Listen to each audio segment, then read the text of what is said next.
And righting a historical wrong, a London museum says it will hand over looted artefacts to the Nigerian government. A London museum says it will return ownership of artefacts that were looted in the 19th century to Nigeria. The Horniman Museum said 72 objects which were forcibly removed from the Kingdom of Benin during a British military incursion in 1897 would be handed over to the Nigerian government. Santia Berg explained more. The Nigerian government asked for the return of these artefacts, which had been kept since 1897, in fact, in the collection of Frederick Horniman, a tea trader who turned his collection and house into a museum in southeast London.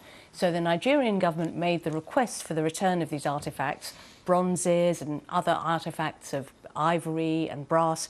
Back in January, the museum held an independent inquiry, and that inquiry, together with a consultation, led the board to conclude unanimously that these bronzes should be handed back. So that's been very warmly welcomed today by the Nigerian government.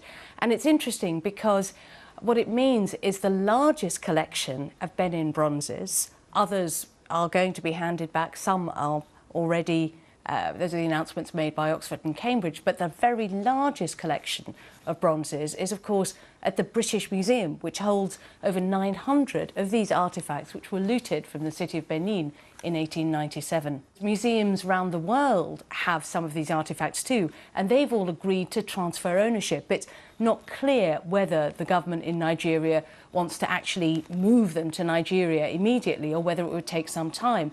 But while other museums around the world, as I say, have offered to return ownership of these artefacts to Nigeria, the British Museum hasn't been able to do so because an Act of Parliament of 1963 forbids them from handing back the artefacts they hold.